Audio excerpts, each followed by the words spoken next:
네 번째 과목인가?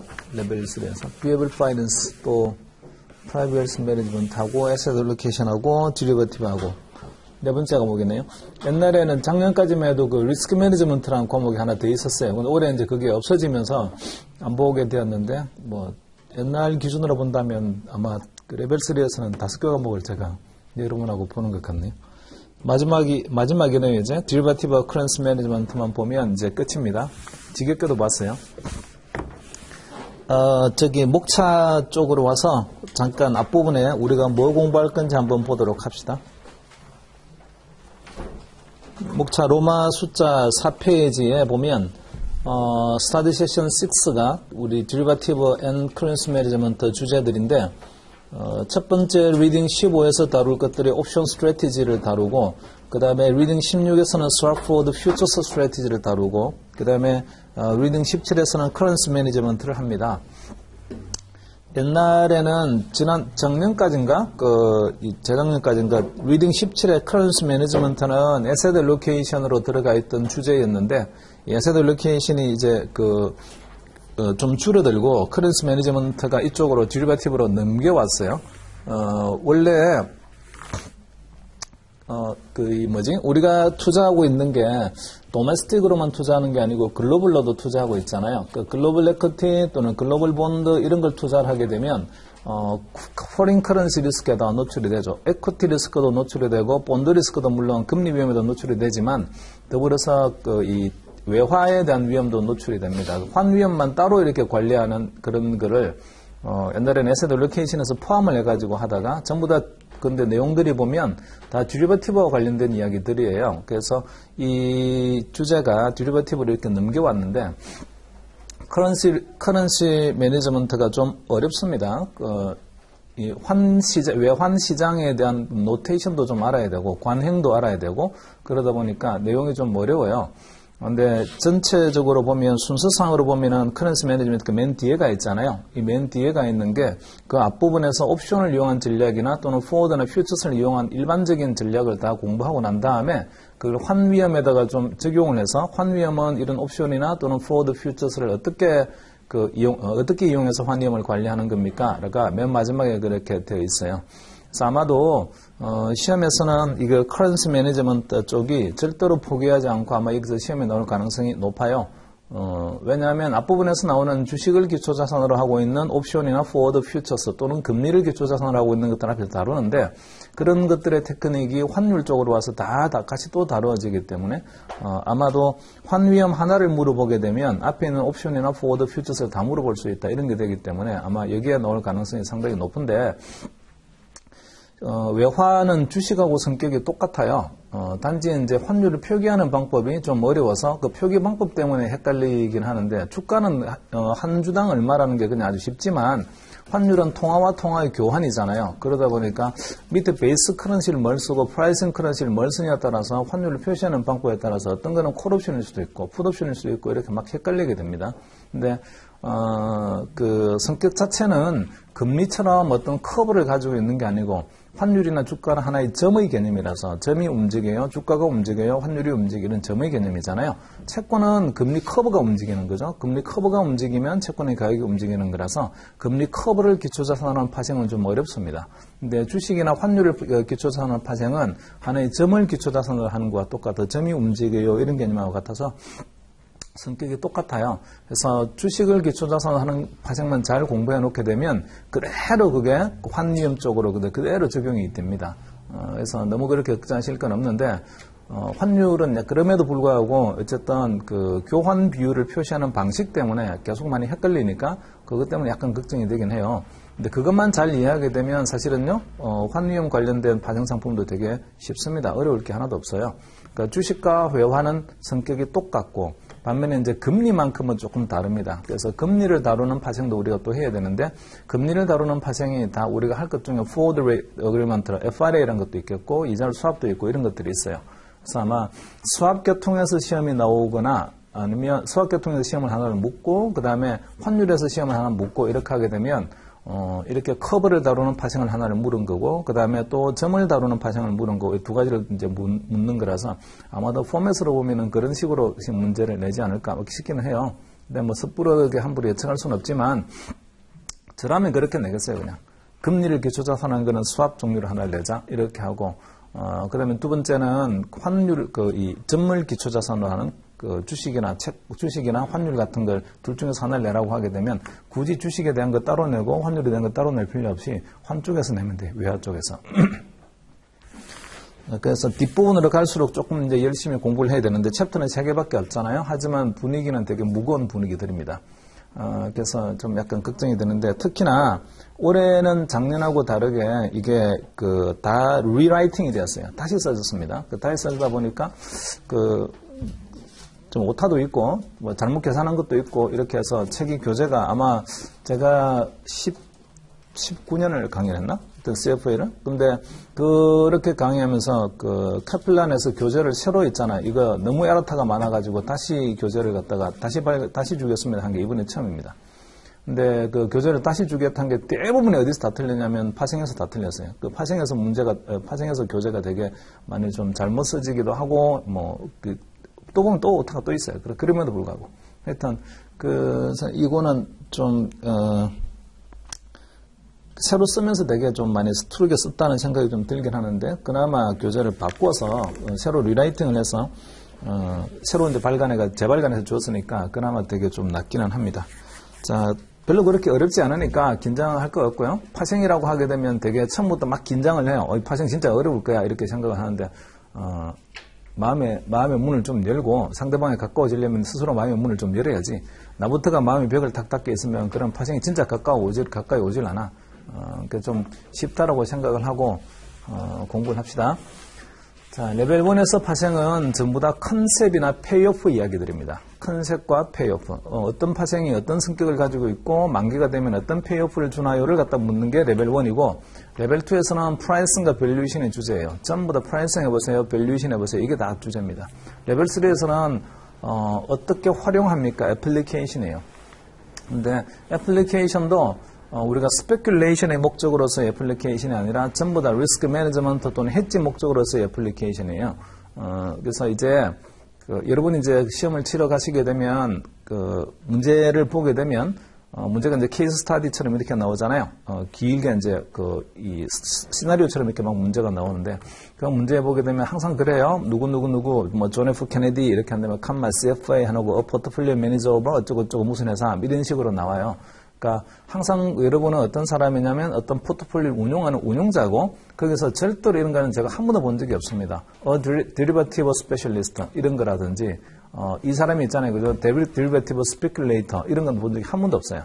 다 보면은 포트폴리오를 운영하는 사람이라서 리스크 매니지먼트 목적으로 파생을 들여다보는 거지. 그 파생을 이용해서 뭔가 떼돈을 벌어보자 이런 식의 접근은 문제는 하나도 없습니다.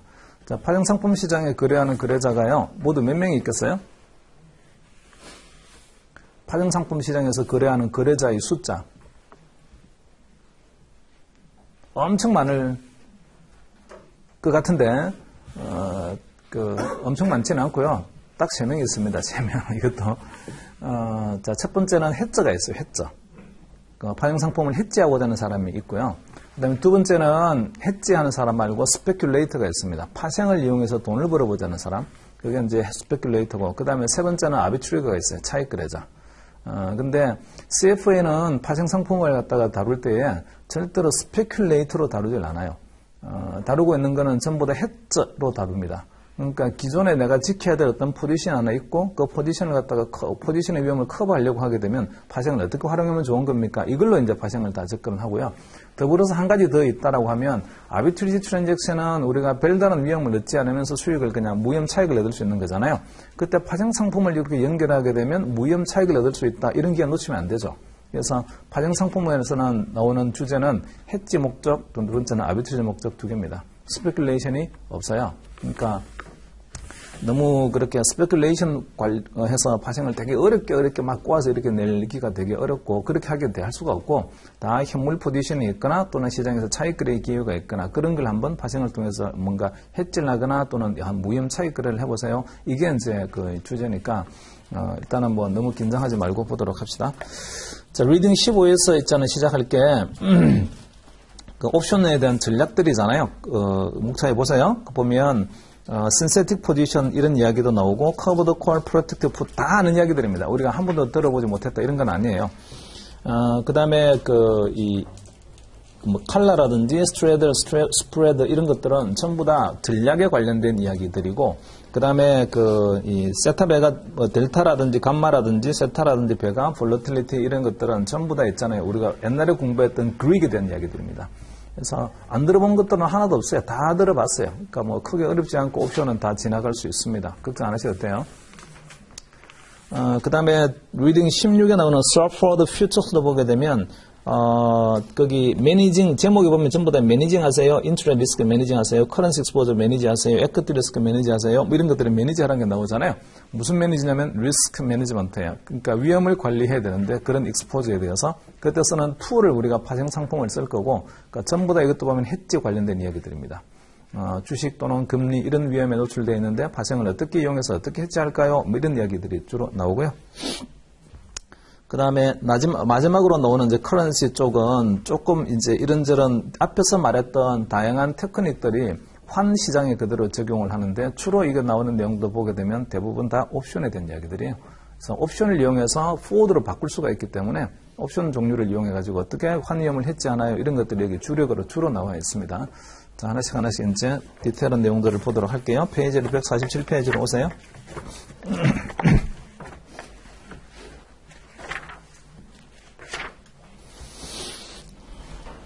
지루하게 써져 있습니다. 리딩 15의 옵션 스트래티지는.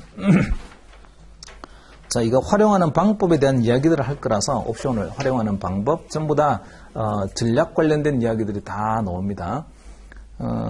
자, 이거 한번 페이지를 휙휙 한번 넘겨보시는데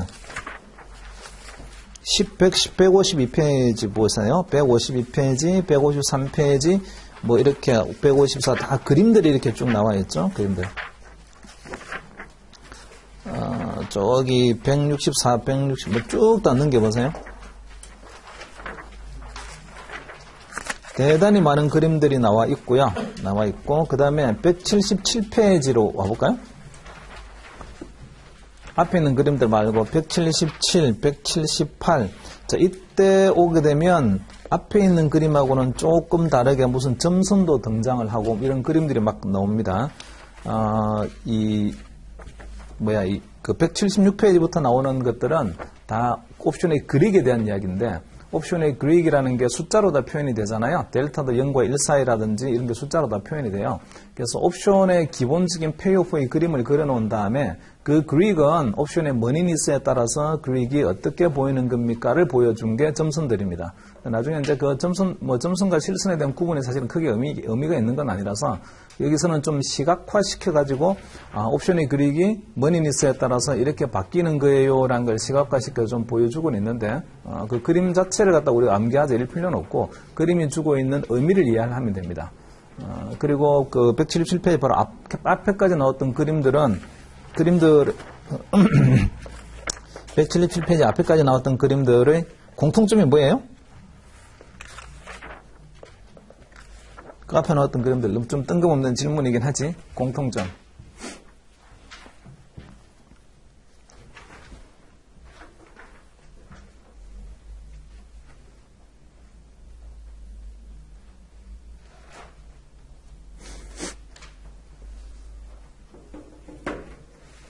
뭔가 공통점이 있긴 있을 것 같아.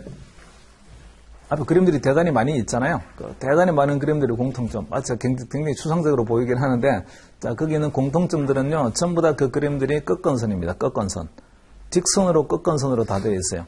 직선으로 끝건선 되어 있는 거는 시점이 어느 시점이겠습니까? 타겟하는 타겟 호라이즌이 있어요. 옵션의 만기.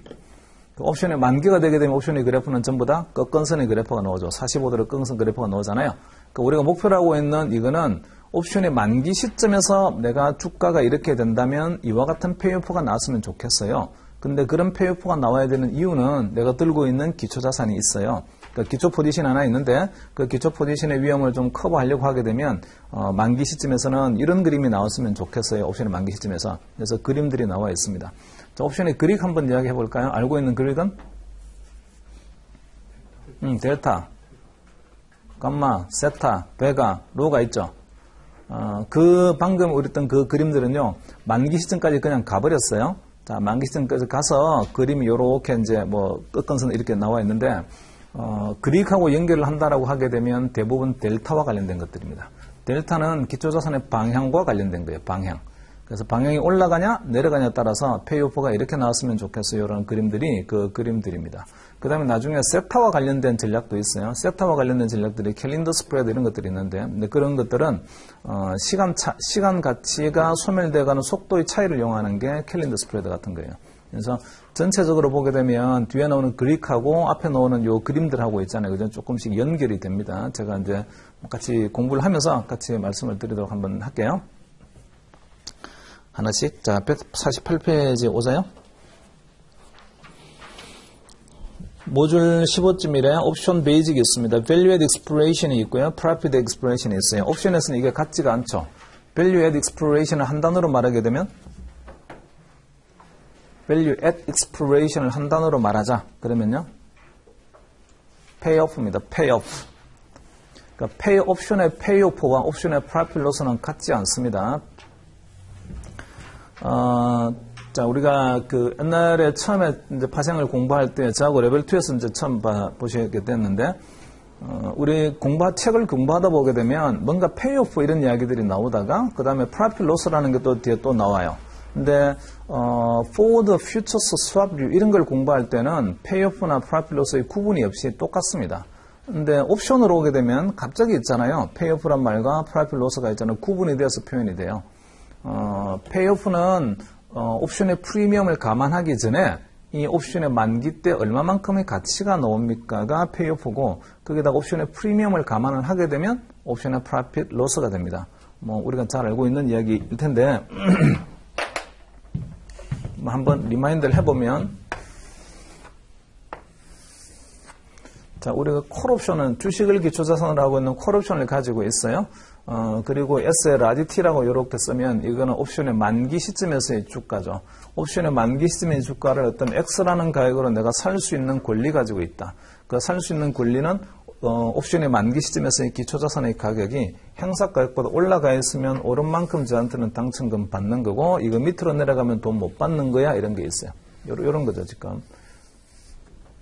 이게 옵션의 만기 시점에서의 그림이죠. 만기 시점에서의 그림, 이거 옵션의 가치를 수식으로 표현한다면 이렇게 쓸 수가 있고, st-x, 칸마 제로예요, 이렇게 쓸 수가 있고요.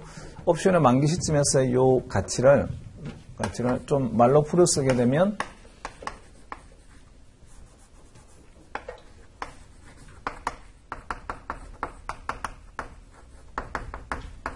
Value at Exploration이고, Value at Exploration은 또 다른 말로는 그냥 옵션의 Payoff 이렇게 말할 수 있습니다. 이 그림은 옵션이 롱 포지션이 가지고 있는 페이오프를 말하고, 숏 포지션은 페이오프가 좀 다르죠. 밑으로 이제 45도로 끝까지는 반대의 모양입니다. 그리고 이 그림은 만기 때 나오는 그림이잖아요. 45도로 꺾어지는 그림은. 근데 옵션은 처음에 살 때에, 콜옵션을 살 때는 프리미엄을 우리가 지불을 했어요. 그러면 프리미엄을 지불하게 되면 손익은 얼마입니까? 손익을 그래프를 그려보면, 손익의 그래프는 여기 나오는 페이오프를 프리미엄만큼 밑으로 딱 끄집어 내리면 됩니다. 그래서 항상 그림을 그릴 때는 먼저 뭐부터 그리는 거냐면 페이오프부터 먼저 그린다. 늘 페이오프부터 먼저 그린다. 그리고 난 다음에 프리미엄만큼만 밑으로 끄집어 내리면 된다. 자, 이게 프리미엄을 끄집어 내리게 되면, 프리미엄만큼만 딱 내리게 되면 이런 모양이 되죠. 빨간색. 이게 콜옵션의 프리미엄이 나간 거고요. 그리고 여기 나오는 요점을 우리는 브레이크이븐 포인트 이렇게 말할 수가 있는데, 이 브레이크이븐 포인트는 BP는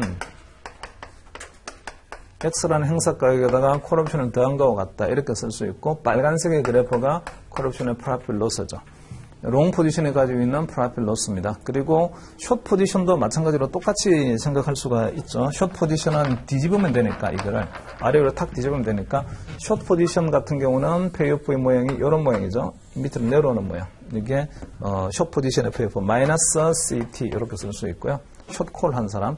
근데 숏콜 한 사람은 돈을 갖다가 처음에 받았을 테니까 옵션 프리미엄, 받았던 옵션 프리미엄을 감안을 하면 노란색을 받은 프리미엄만큼 위로 딱 끄집어 올리면 되니까 이렇게 가서 밑으로 이렇게 내려오는 이런 모양이 되겠죠. 이거는 콜옵션 프리미엄 받은 거예요. 이거는 마찬가지로 이것도 프로필 로스인데 누구의 프로필 로스냐면 이거는 콜옵션 숏 포지션이 가지고 있는 프로필 로스입니다.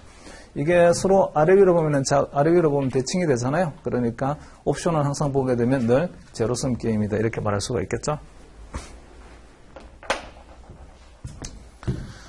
자, 그래서 그게 모듈 15.1에 나오는 옵션 베이직에서 valued expression이라는 말과 profit expression은 같은 뜻이 아니다. 요게 이제 같은 경우가 있는데, 같은 경우는 forward, futures swap은요, valued expression과 그 다음에 profit expression에 다 같습니다.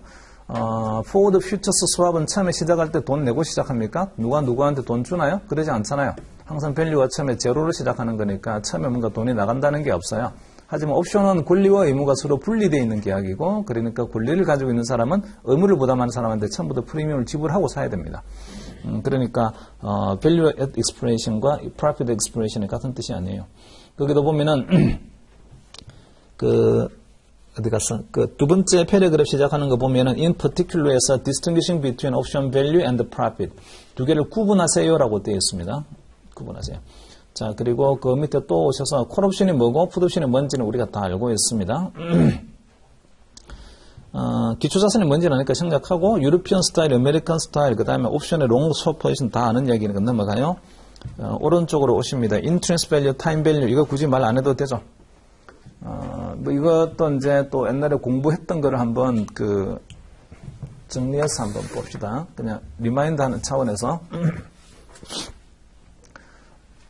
전에 공부했던 것 중에 옵션의 가격을 구하는 포뮬라 있었어요. 공식 하나 있었는데 그 공식이 블랙숄즈 옵션 프라이싱 공식 이런 거 하나 있었잖아요.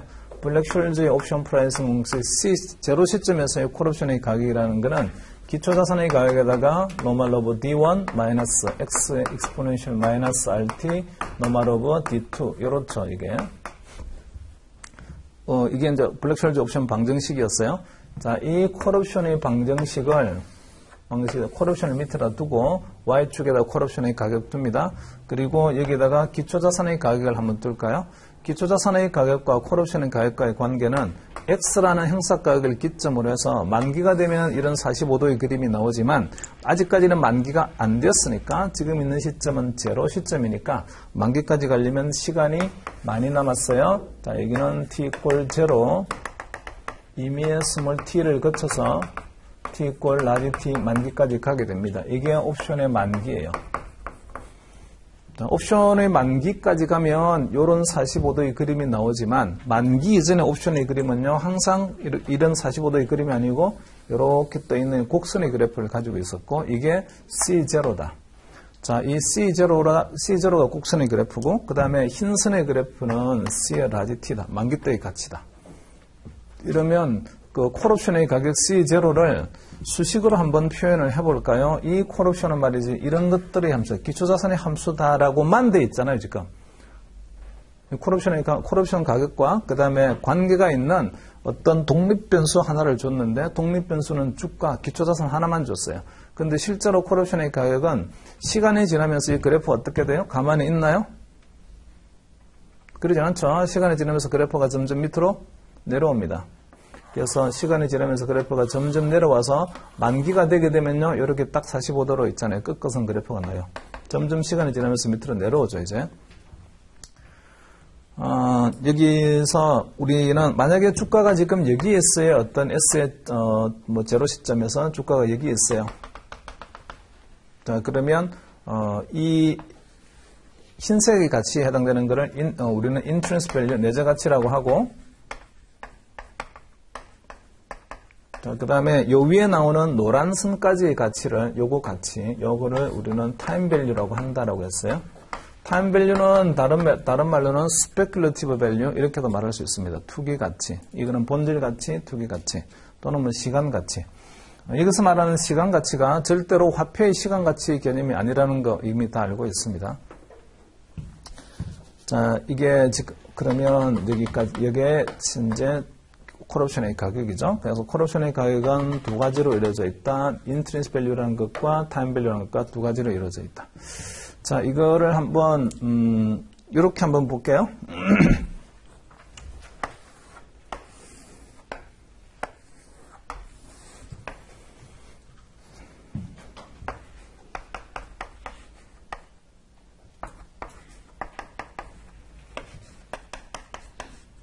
자, 이렇게 봅시다. 아주 옛날에 옵션을 갖다가 발행을 했어요. 콜옵션 발행했어요. 지금 현재가 있는 시점은 여기입니다.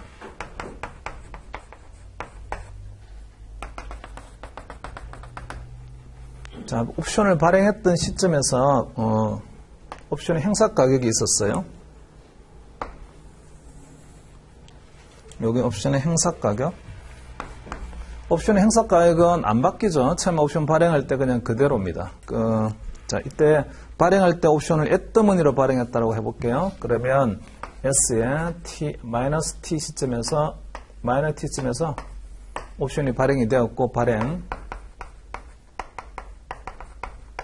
자, 그리고 그때 기초선의 가격이 행사 가격과 똑같은 at-the-money 상태로 옵션을 발행을 했어요. 주가가 막 움직였을 거예요. 자, 주가가 여기서 올라갔다 내려갔다 올라갔다 내려갔다 이렇게 해서 움직여서 지금 여기에 있다. 현재 주가는 여기 S0 여기에 있어요. 자, 그러면 이 옵션은 지금 인더머니 상태에 있는 거죠. 머니닛으로 보면 인더머니 상태에 있어요. 여기서 요거 두 개의 가치가 뭐라고 해요? 요까지 거리. 여기 S0가 주가가 여기에 있을 때 콜옵션의 가치는 이런 가치가 하나가 있다. 이 가치를 인트런스 밸류, 내재 가치죠, 지금. 현재 주가가 행사 가격보다 높아요. 이만큼이 우리는 인트런스 밸류, 이만큼이 내재 가치였어요. 자, 그러면 옵션의 시간 가치라는 거는요, 어디에 있을까? 여기서. 자, 시간 가치 전에 한번 이야기한 적이 있는 것 같긴 해요. 시간 가치는? 지금 여기서 주가가 여기 있지만 만기까지 지금 남아있는 잔여 만기가 있습니다. 잔여 만기 동안에 주가가 움직일 거예요. 움직이는 범위가 예를 들어서 뭐 이렇게도 움직일 수가 있어요 라는 것도 있고, 그 다음에 아니야 그것보다는 조금 더 많이 움직일 수도 있어서 움직이는 범위가 더 넓을 수도 있어, 이럴 수도 있다. 자, 그래서 보면 현재 시점에서의 주가가 옵션의 만기까지 가는 동안에 움직이는 범위를 뭐라고 한다고 했어요? 변동성, volatility라고 한다. 근데 지금 시점에서 t = 0시면서 만기까지 가는 동안에 이 흰색의 범위에서 움직이는 것과 그 다음에 파란색의 범위에서 움직이는 것, 옵션에 콜옵션을 들고 있다라면 콜옵션 들고 있는 사람 입장에서는 어느 게 좋겠습니까? 흰색의 범위가 좋겠습니까? 파란색의 범위가 좋겠습니까? 파란색 범위가 훨씬 더 좋죠. 그러니까 이거부터 밑으로 내려가게 되면 out of the money로 끝나고, out of the money로 끝나게 되면 이만큼 조금 내려가는 거나 많이 내려가는 거나 가치가 하나도 없는 건 똑같아요. 하지만 in the money로 가게 되면 이렇게 위로 올라가 있으면 in the money죠. 이만큼 올라간 것보다는 이보다 더 많이 올라간 게 훨씬 더 좋잖아요. 그러니까 기초자산의 변동성이 커야만이 옵션의 가치가 높아지게 됩니다.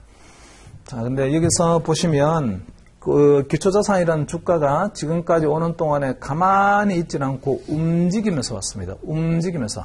자, 이 움직이면서 온 거를 우리가 한번 volatility로 측정을 해보자. 그런 volatility를 historical volatility라고 해요. historical volatility. 자, 우리가 volatility가 높으면 좋다라고 말을 하는 거는요, 어떤 volatility를 말합니까? 그러면 여기서 옵션 발행 시점부터 지금까지 오는 동안의 변동성이 높아야만 옵션의 가격이 높다. 그런 뜻입니까? 그런 뜻은 아니죠. 지금부터 시작해서 옵션이 만기까지 가는 동안에 예상되는 변동성입니다. 예상되는 변동성. 자, 그래서 흰색의 변동성이 될 건지 아니면 파란색의 변동성이 될 건지, 이만큼 변동성이 될 건지는 우리가 t = 0 시점에서 에스티메이션을 해야 됩니다. 추정을 해야 돼요. 추정. 그래서 옵션의 가격을 또다시요. 자, 옵션의 가격은 이런 것들의 함수예요. 한번 써보면 기초자산의 가격이 지금 어디 있나요가 있고요. 그 다음에 두 번째는 이거죠. 지금 기초자산의 가격이 어디 있습니까? 있고. 그 다음 두 번째는 만기까지 가는 동안에 얼마만큼 움직일 수 있나요가 있어야 돼요. 그걸 시그마라고 하죠. 시그마. 얼마만큼 움직입니까?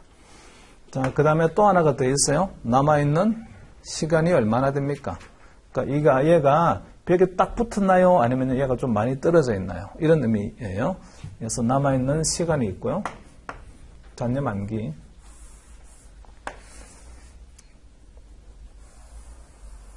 자, 그 다음에 어떤 허들을 넘어서야 됩니까? 이런 게 있고요. 그 다음에 행사 가격이죠. 어떤 허들을 넘어서야 되나요? 그리고 모든 금융상품은 전부 다 금리 수반합니다. 금리. 그래서 금리가 얼마입니까? 이런 것들이 함수예요. 근데 여기서 우리가 알고 있는 거는 이거 알고 있잖아요. 이미 알아요. 그 다음에 잔여 만기가 얼마인지도 알아요. 행사 가격이 얼마인지도 알고 현재 금리 얼마인지도 우리가 다 알고 있습니다. 근데 여기서 이런 것들은 다 알고 있는 상수들이에요. 근데 모르는 게 하나 있어요. 모르는 건 뭐지? 이 중에서 유일하게 추정을 해야 되는 게 하나 있다고요. 옵션 가격 구할 때 추정해야 되는 거. 시그마죠, 시그마. 얘는 있잖아요. 그죠? 추정치입니다. 추정치. 햇값. 그래서 앞으로 이게 얼마만큼 기초자산이 움직일까요를 추정을 해야 돼요. 만약에 여러분한테 이게 기초자산이 삼성전자 주식이라고 합시다. 만기 한 달 남아있는 옵션이라고 한번 가정을 해볼게요. 삼성전자 주가가 앞으로 한 달 동안 얼마만큼 움직이겠습니까? 라고 변동성을 추정하라고 하면 여러분이 추정한 변동성들이 다 다른 값들이 나올 거예요. 다 다른 값들이 나오는데 한 달 만기 남아있는 삼성전자 주식을 기초자산을 하고 있는 옵션의 시장에서 거래되고 있어요. 가격이 나와 있다고요. 그러니까 옵션의 시장 가격을 제가 알아요. 시장 가격을 제가 알죠, 이제. 자, 시장 가격을 알면은 이런 함수에다가 한번 집어넣어 보자. 옵션의 가격이라는 게 이런 시장 가격의 이런 것들이 함수다. 이 기초자산 가격 알고 만기 알고 행사 가격 금리 다 알고 있으니까 모르는 게 한 개 있다. 그게 뭐예요? 이거 시그마 햇 모른다. 시장 가격을 아는 상태에서 요 시그마 햇을 갖다가 우리는 모르니까 시장 가격을 요 함수에다 집어넣어서 나머지 변수들을 다 집어넣어 가지고 모르는 거 하나 찾아올 수 있습니다. 모르는 시그마를 찾아온 거를 implied volatility, 내재 변동성이라고 해요. 그리고 implied volatility는 지금 시장에 있는 거래자들이 다 합의하고 있는 변동성입니다. 이 정도가 예상되는 변동성이라고 합의를 된 거죠. 그게 시장 가격, 옵션의 가격으로 있잖아요. 나와 있을 뿐입니다. 이것도 이해됩니까? 자, 옵션의 가격이 싸다, 비싸다, 뭐 보면 되겠어요? 이 옵션의 가격이 싸군, 비싸군. 보는 방법은 가격을 보는 게 아니라 내재 변동성을 봅니다. 그래서 변동성이 크게 나와 있네. 그건 옵션의 가격이 비싸다는 이야기고 변동성이 작게 나와 있군. 옵션의 가격이 싸다는 이야기예요. 그래서 자, 여러 개를 비교해 볼 수가 있어요. 나중에 이거는 implied volatility하고 관련해서 volatility smile, volatility skew 이런 표현들이 나올 텐데 그때 가서 요거는 또 한번 디테일하게 이야기를 하겠습니다. 자, 지금 여기서 말을 하고 제가 말을 하고자 하는 거는 옵션의 가격은 두 가지로 이루어져 있다. 첫 번째는 intrinsic value라는 게 있고 두 번째는 time value라는 게 있는데 time value는 이 그림에서 뭐에 대한 값입니까? 각도의 값이죠. 각도. 지금부터 시작해서 만기까지 가는 동안 얼마만큼 움직여나요 값입니다. 그래서 이 각도에 해당되는 게 이게 타임 밸류. 타임 밸류는 가만히 있어 보세요. 자, 지금 주가가 움직이지 않고 그대로 여기에 그냥 매달려 있어요. 계속 매달려 있습니다. 시간만 이쪽으로 이동할게요. 점점점 이동하게 되면 오른쪽에 나오는 면적이 되게 점점점 좁아집니다. 그러니까 시간이 지나면서 기초자산의 가격이 가만히 있게 되면 내재 가치는 안 바뀌지만 뭐만 바뀌는 거냐면 시간 가치만 계속 줄게 됩니다. 이 말 이해됐나요? 다시 얘가 옮겨간다고 생각하면 돼요. 이런 게 뭔가 매달려가 있고 오른쪽으로 간다 하면 점점점 면적이 점점점 좁아져요. 시간 가치가 점점점 좁아지게 됩니다. 자, 그리고 또 하나만 이야기를 하면 이것 둘과의 관계가 있어요. 얘 둘과의 관계. 시간과 그 다음에 변동성과 시간과의 관계. 변동성은 시간의 제곱근에 비례한다는 관계에 있습니다. 이거는 옛날에 우리가 옵션 방정식 구할 때 D1, D2 이런 것들이 있었는데 D1, D2의 분모에 보게 되면 시그마 루트 T라는 표현이 있어요. 그래서 변동성은요 어떤 일정한 단위 기간 동안의 변동성, 예를 들어서 하루짜리 변동성이 있다. 하루 동안 얼마만큼 왔다 갔다 하는 거지? 그걸 10일짜리로 바꿔보자. 그러면 하루짜리 변동성 곱하기 루트 10 이렇게 해서 변동성을 시간의 제곱근에 비례하게 합니다. 이거 옛날에 혹시 그 밸류 리스크 이런 거 할 때 하셨나요? 이건 뭐 어떤 가정이 하나 있어야 돼요. IID 노말이라는 가정이 하나 있어야 되는데, IID 노말을, 수익률이라는 게 IID 노말이다. 그러니까 인디펜던트하고, 그 다음에 그 아이덴티컬하게 디스트리뷰션 되어 있는 노말 분포다. 이렇게 가정하면 시간의 제곱근으로 이렇게 비례해서 변동성을 갖다가 확장해 볼 수가 있어요. 뭐 이것은 그런 주제는 아니니까 고민할 것 없습니다. 그런 게 있나 보다 듣고 휙 잊어버리셔야 돼요. 시험에서는 이거 안 나와. 이거 안 다룬다고 이거. 옛날에는 이건 리스크 매니지먼트는 과목이 있을 때는 이런 것도 다 이야기하고 이랬었는데 지금은 이제 안 해도 됩니다. 자, 요 그림 좀 이해하자고요. 옵션의 가격은 두 가지로 이루어져 있다. 하나는 인트리스 밸류, 두 번째는 타임 밸류 두 가지로 이루어져 있다. 인트리스 밸류는 그러면 뭐의 가치냐, 뭐의 가치입니까? 옵션의 내재 가치라는 것은 뭐의 가치일까? 자, 옛날에 또 이것도 아주 오래전에 투자하다를 영어로는 take a position in something이 이렇게 했는데 파생에서만큼 포지션이라는 말을 많이 쓰는 게 없어요. 포지션이라는 단어는 파생에서 제일 많이 씁니다. 자, 어떤 뭔가 something의 포지션을 잡는 걸 투자한다라고 했는데 포지션의 종류 두 개 있어요. 첫 번째는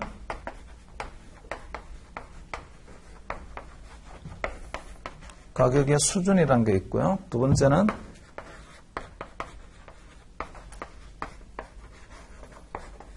가격의 변동성이라는 게 있어요. 자, 가격의 수준에 배팅을 하자. 가격 수준에 올라가면 돈 버는 거다. 이런 것들은 주식이나 채권, 뭐 외화 이런 것들은요, 전부 다 어디에 배팅하는 거냐면 가격의 수준에 배팅하는 거예요. 반면에 변동성이라는 게 있어요. 이 변동성은 지나온 변동성이 아니고 앞으로의 변동성입니다. 앞으로 늘뛰기를 많이 하면 늘뛰기를 많이 하게 되면 돈을 버는 거다. 이런 것들은요, 롱볼 포지션인데 늘뛰기를 많이 하게 되면 가치가 올라가는 상품이 있어요. 이렇게 흰색이 아니라 많이 늘뛰기를 하게 되면 그러면 가치가 올라가는 상품이 있다. 그게 뭡니까? 옵션이죠. 옵션이잖아요. 그래서 볼러틸리티란 말이 딱 나오게 되면요, 해당되는 상품은요, 옵션밖에 없습니다. 그래서 옵션에서는 볼러틸리티란 말이 되게 많이 나오게 될 거예요. 자, 그러면 내재 가치는 뭐의 함수입니까? 내재 가치는 이 둘 중에서 내재 가치는 뭐의 가격이에요? 옵션의 내재 가치는 레벨 오브 프라이스. 이게 위치가 어디 있나? 위치의 가격이에요. 이 위치가 만약에 밑으로 내려와 있으면 내재 가치는 빵원이고 이 위치가 위로 올라가면 올라갈수록 내재 가치가 높죠. 그래서 가격의 수준 또는 가격의 위치에 대해서 값을 준 게 내재 가치고 볼러틸리티 오브 프라이스는 요거죠. 지금 이 각도의 가치입니다. 그래서 옵션의 가치는 요 둘 다 포함을 하고 있어요. 둘 다.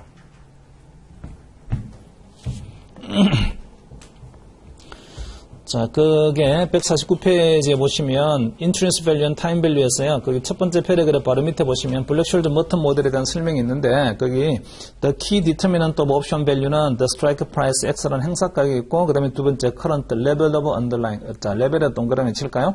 가격의 수준이라는 게 있어요. 그 다음에 또 그 네 번째 점에도 보게 되면 The Volatility of Underlying. 근데 이 Volatility라는 게 지나온 Volatility가 아니고 Expected. 앞으로 예상되는 변동성. 자, 그리고 또 이거 기억을 하셔야 될 게 변동성이라는 거는 시간이 주어져야만이 변동성이라는 개념이 있어요. 근데 하루 동안 움직이는 변동성과 그 다음에 열흘 동안 움직이는 변동성이 같지 않잖아요. 비교의 대상이 아니라고요. 하루 동안 움직이는 변동성이 얼마지? 근데 얘는 열흘 동안 움직이는 거야. 이렇게 하면 서로 비교가 안 되니까 모든 비교는 전부 다 annualized, 연율로 표시합니다. 그래서 시그마는요 항상 annualized, 연간 변동성으로 확대해서 계산을 합니다. expected annualized 말이 있죠. 그래서 자, 그리고 그거 말고 그 밑으로 내려오셔서 market participants may not agree on what the option is worth, not most likely because they disagree on the appropriate figure to use for volatility. 자, 옵션의 가격에 대해서 사람들이 어그리하지 않는다. 누구는 옵션의 가격이 이거라고 말하고 누구는 이거라고 말한다. 근데 왜 그렇게 옵션의 가격에 서로 동의하지 않을까? 동의하지 않는 것은 이것 때문입니다. 변동성이요. 각자가 추정하는 기초자산의 볼러틸리티가 다 다른 거예요. 그러니까 어그리하지 않습니다.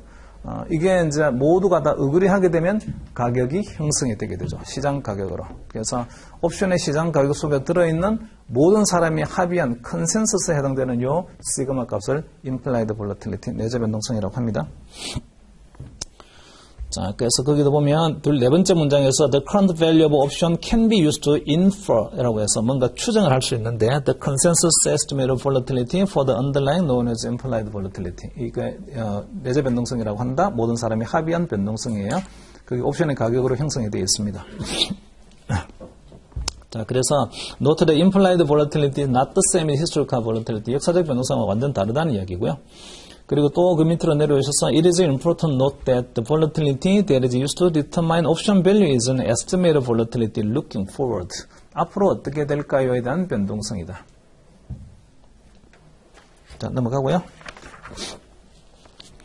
다음 150페이지에서 interest value, time value 쭉 아는 이야기니까 생략합니다.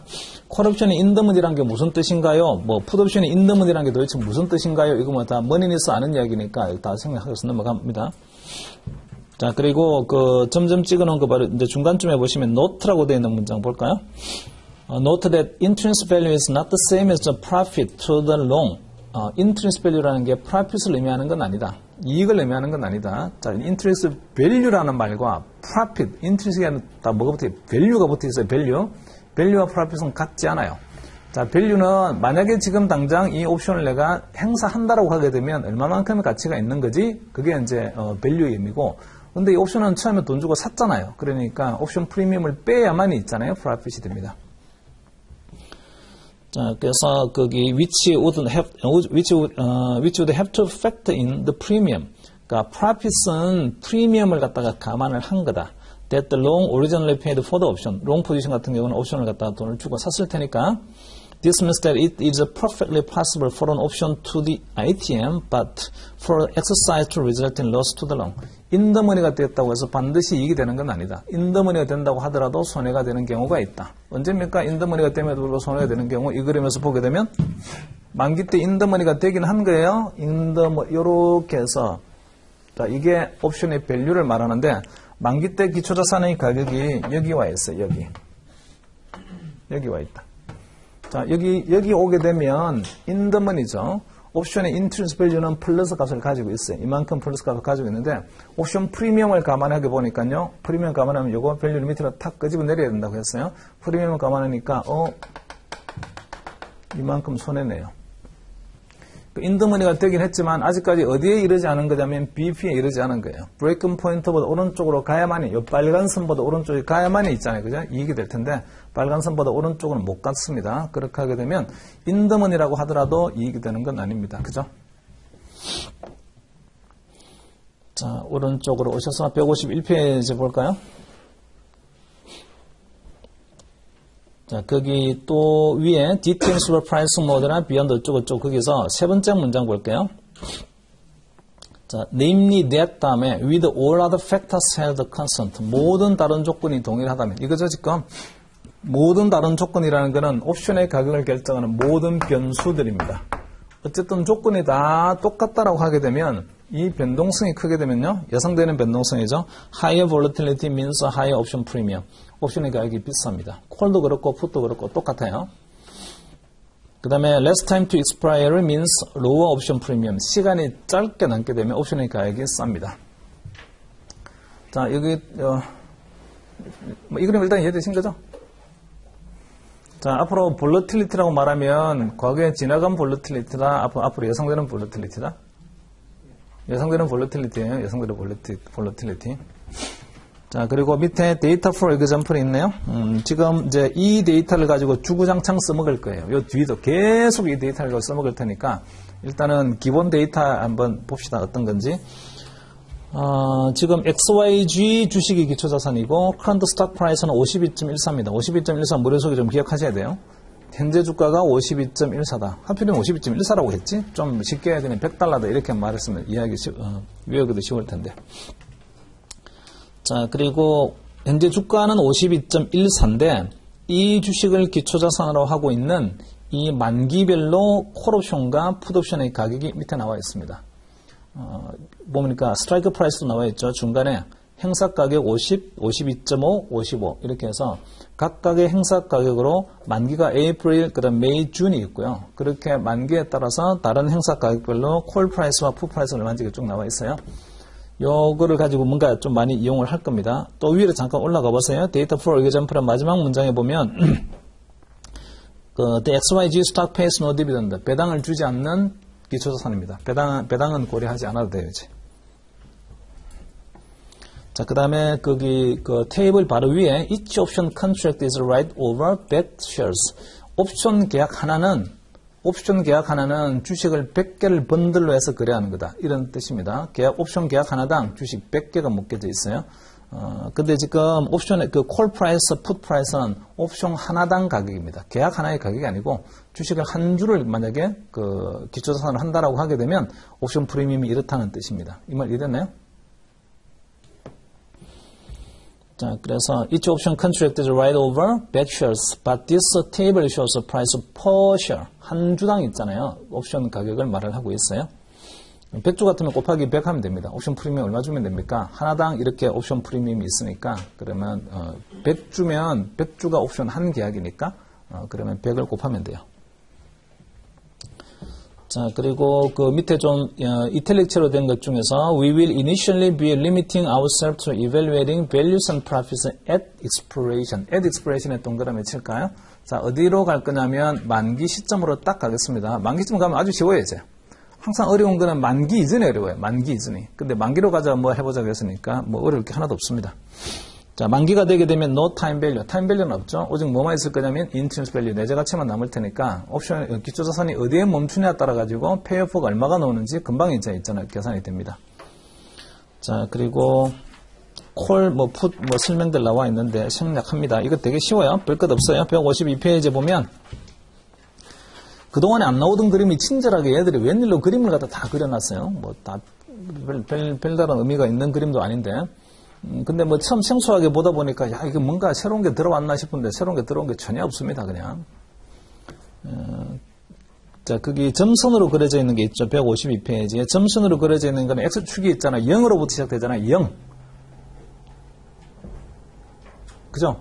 위로 올라가면 플러스고 밑으로 내려가면 점선을 기준으로 해서 위로 올라가면 플러스 값이고 밑으로 내려가면 마이너스 값입니다. 그러니까 이 점선에 해당되는 게 옵션의 밸류고 그 다음에 그 점선에 해당되는 걸 갖다가 프리미엄만큼 밑으로 딱 끄집어 내리게 되면 옵션 프리미엄이다. 이렇게 되죠, 이제. 보면 눈으로 봐도 금방 이해가 됩니다. 볼 것 하나도 없어요. 저기 밑으로 내려가 보세요. 내려가서. as a rule이란 게 있는데, as a rule. 자, for each and every strategy we consider. 앞으로 우리가 옵션의 전략을 되게 많이 보게 될 텐데, 근데 옵션의 전략이라는 게 전부 다 타겟이 언제냐면 옵션의 만기를 타겟합니다. 옵션의 만기 시점에서 주가가 이렇게 되면 나는 돈 이렇게 나왔으면 좋겠어 라고 옵션의 만기 시점이 나의 타겟 시점이에요. 그러다 보니까 그림은요 전부 다 끝건선의 그래프가 나오고 그 끝건선의 그래프는 전부 다 밸류의 그래프니까 그 밸류의 그래프를 먼저 만든 다음에 옵션 프리미엄만큼을 밑으로 다운워드 시프트 또는요 옵션 프리미엄만큼 업워드 시프트 이렇게 올리거나 내리게 되면 그냥 아주 자연스럽게 프로핏 로스 그림이 됩니다.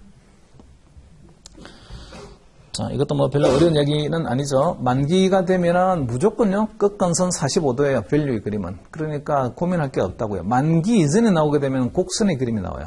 곡선의 그림이 나오는 순간 약간 어려워집니다. 나중에 이제 우리가 캘린더 스프레드 이런 걸 할 텐데, 캘린더 스프레드는 서로 만기가 다른 옵션을 가지고 뭔가 구사하는 전략이에요. 만기가 다른 전략이다 보니까 하나는 만기가 빨리 도래하고 하나는 만기가 늦게 도래해요. 그러다 보니까 만기가 빨리 도래하는 그런 옵션의 그래프가 아직까지는 45도가 끝건선의 그래프가 안 돼 있어요. 곡선의 그림이 나와 있습니다. 만기가 늦게 도래하는 거는. 근데 만기가 빨리 도래하는 거는 만기 시점 되게 되면 바로 끝건선 그래프가 딱 돼 있어요. 45도가. 두 개를 결합해 보게 되면 이런 것처럼요 아주 이쁘게 끝건선 그래프가 나오지 않고 곡선의 그래프가 나옵니다. 그런 것들은 조금 약간 복잡해요. 근데 그냥 만기를 타겟팅하는 것들은 곡선이라는 개념이 전혀 등장할 필요가 없고 다 끝건선만 있으니까 쉽습니다. 쉽다는 말 자주 하면 안 되지. 자, 153페이지로 오셔서 메뉴 한번 볼까요? This means that if we know the shape of a value line, 우리가 만약에 어떤 전략의 value 라인만 안다라면 profit line will have exactly the same shape. 모양 자체는 똑같다. 밸류 라인의 모양과 그 다음에 프로핏 라인의 모양 자체는 똑같다. 단 위치만 다를 뿐입니다. 위로 올라가냐 밑으로 내려가냐 위치만 다를 뿐이에요. 프리미엄만 가지고 감안을 해주면 됩니다. 밸류 라인에서. 자, 그리고 그 밑에 거는 쭉 생략. 다 쉽습니다. 이거 쭉 한번 읽어보세요. 이거 레벨 1에서 나오는 이야기들을 쭉 다 하고 있어요. 제가 쉽다라고 그냥 읽어보라고 해서 그냥 거저먹기로 넘어가는 거 아닙니다. 읽어보시면 진짜 쉬워요. 그냥 뭐 이런 걸 가지고 하나 쉽게 그냥 레벨 3에 왜 이런 걸 왜 나왔어? 이런 생각이 들어요. 그냥. 자, 154에서 154페이지로 오셔서 put 바로 위에 한번 볼까요? put. 자, when a call is sold without any hedging position in place, then the position is described as a naked call. And the limited upside from false in the underlying price is balanced against the unlimited present potential losses from the underlying rising. 네이키드 콜이란 말에 대한 설명이 있습니다. 이게 이제 네이키드 콜. 네이키드 콜은 이거예요, 그냥. 옵션을 갖다가 매도만 한 사람, 숏콜 한 사람, 내가 가지고 있는 포지션은 숏콜만 했어요. 자, 이런 포지션을 네이키드 콜이라고 합니다. 콜옵션을 숏하게 되면 권리는 없고 의무만 있죠. 무슨 의무 있어요? 콜옵션을 숏하게 되면 가지고 있는 의무.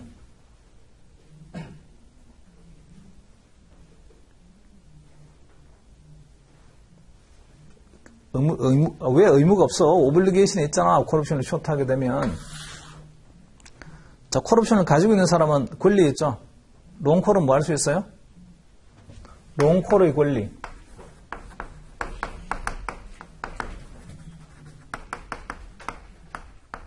right to buy. 얘는 살 수 있는 권리를 가지고 있는 거고 어떤 행사가액으로 특정한 기초자산을. 반면에 숏콜은 의무가 있어요. 숏콜의 의무는 요거에 반대죠. 오블리게이션이 있어요.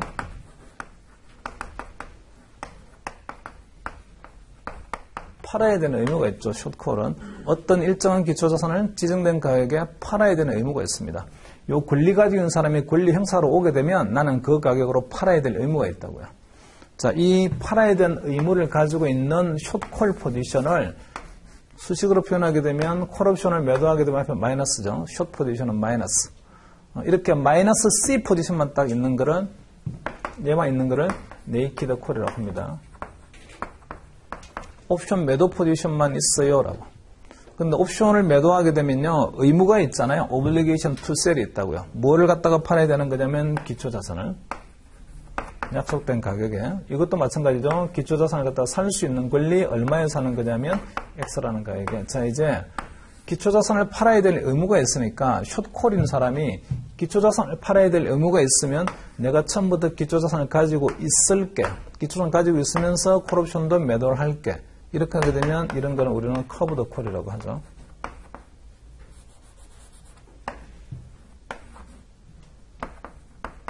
커브드 콜. 자, 커브드 콜은 숏콜 포지션을 커버하기 위한 기초자산을 가지고 있는 게 콜옵션을 커버한 거죠. 그래서 커브드 콜이라고 합니다. 뒤에서 커브드 콜 또 이야기를 할 거예요.